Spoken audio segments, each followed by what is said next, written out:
if I could talk to State Farm about not having the water shut off at the building. And I explained to her that, State Farm has nothing to do with that. You'd have to talk to either the water department, because she commented they wanted to do some cleanup and they were going to need to have water. And, I told her, I said, State Farm doesn't have anything to do with that. Check with the water department or the village. And I think she had talked to the village. I don't know what about. But I don't really have recollection of much else that she specifically called about that water issue. And I know that was the mom, and that's why I was thinking the daughter had called me before. But I don't know either of the first names. And approximately when was that? When she called me? Yeah, that conversation. It had to be later because the daughter had called me first based on my inquiry to see if there's any chance that property might be available for rent for that other person. I got that happened first, and then Mrs. McShirley, when she called me, I don't know if that was in June or July. I really don't know, and I don't have any record of it. I just remember that she called. Of our rights, Jeff Landry, Swanton, Ohio. Did you ask whether or not the claim had been denied? This is a scam. No, she didn't. But it's funny you bring that up, because the day she called me about that water, she said, I heard the claim was denied. And I said, really? I don't think I knew that at that point in time. I didn't know the claim was denied until Lonnie, who was the claim rep, called just to let me know, Jeff, I just want you to be aware that claim was denied. But he didn't give me any specifics. I've never seen the denial letter. I'm not sure why it was denied. But yeah, she did. I found it odd that she knew that, because I have no idea who she heard it from. And is it typical for you to not hear whether claims get approved or denied, or is that something that you follow up with? Well, I don't follow up with it, but it's pretty rare things are denied. I've been an agent 35 years, and I can probably count on one hand, cases that might have been denied, probably not even all 5 fingers. So yeah, it's pretty rare, but so I don't know what the protocol is, other than I know Lonnie called me just to let me know, but he didn't get into any details, and that, I don't think they don't get into that stuff with the agents. They don't share that stuff. Oh boy, here we go. Right. Come on, Zach. So they don't share that stuff with the agents. You categorized Miss McSorley as finding it odd that she had that information. Obviously, you don't know where she got that information, but typically, is there any way for the public to find out a claim was denied? Not that I'm aware of. Okay. Not that I'm aware of. So it would have to come from somebody with knowledge, or within the insurance company. Either that, or maybe she was fishing. I don't really know. I mean, I have no idea. But I found it odd that she asked me that.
Well,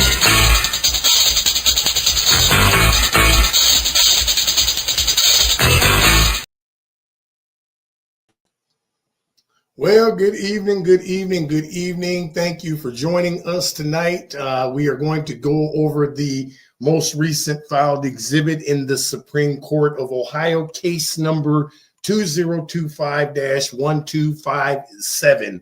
You can go to the Supreme Court of Ohio and you can look at the docketed information. This will not reflect on the docket, obviously, until Monday, when the Supreme Court is open, but obviously anytime we file something and we serve the other party, we do bring it to all of our platforms so that everybody is informed with any and everything that we do. That's why we built these platforms, so that we can share when there's been any type of action in the court, because these mainstream scamified news media, news stations and all that, they don't want to cover this and they don't want to cover that unless somebody is implicated as a criminal where they can make money off of making somebody look bad. That's when they want to cover something. But when there is, an injustice involving a company that's doing completely nothing but violating someone's civil rights, they don't want to cover it. So we had to take our case all the way to the Supreme Court, and this is exhibit number 68. As I said before, you can go to the Supreme Court of Ohio and read all of the exhibits and all of the evidence as to what we are asking the court to do in regards to the mistreatment of State Farm Fire and Casualty Company. So please like, share, comment. Don't forget to subscribe. If you choose to support us, you can do so by utilizing our cash tag at DonateKNSMIN. So as you can see here, this is the exhibit that was filed in the Supreme Court today. I'm going to go ahead and start going over this with you guys so you can really see it for your own self, what it is that State Farm did. And we're going to keep on beating that drum until they're held accountable. In the Supreme Court of Ohio, Marquise L. Kimble versus State Farm Fire and Casualty Company, case number 2025-1257. Exhibit 68A, legal analysis of State Farm's fraud narrative, investigation bias, and claim handling violations. Introduction and purpose. This exhibit 68A is submitted to the Supreme Court of Ohio to analyze the legal violations evidenced in State Farm Fire and Casualty Company's trial brief. So this is something we're looking at, one of the past trial briefs that these guys scamified filed in Fulton County Court, and we're going to provide an answer. And this is what this is detailing. As filed in Fulton County Court of Common Pleas, case number 22CV000180. And as it pertains to Minister Marquise L. Kimble. The trial brief represents State Farm's official litigation position that not only denied coverage, but did so by advancing claims of fraud, concealment, and misrepresentation by Minister Kimble and HCV Distribution Corporation.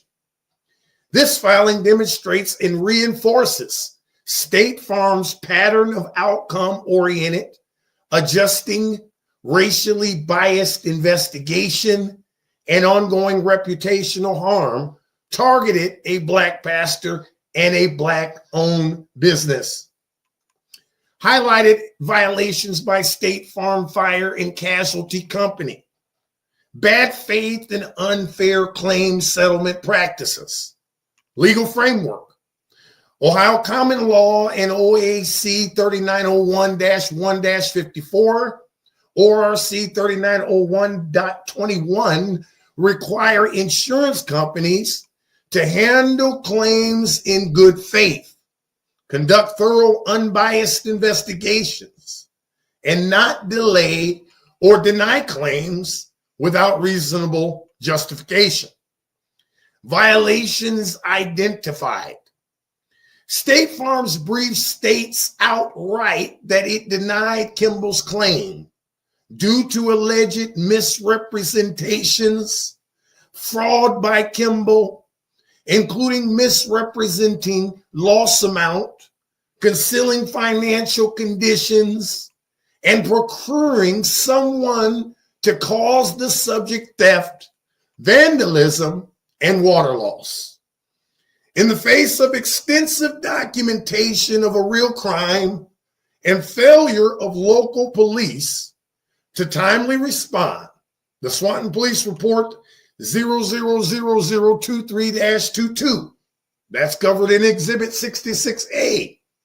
State Farm ignored explanatory facts and instead focused entirely on painting Kimble as guilty. State Farm failed to contact, interview key third parties, including witnesses to alternative motives, the McSorley Trust, Ballas McNeil Chevrolet, individuals involved in related harassment or impersonation events, the Swanton PD regarding their delayed response and investigative bias. The investigation ignored mounting evidence of retaliatory, racially motivated hostility against Kimble, thus denying coverage arbitrarily and capriciously. Defamation and defamation per se.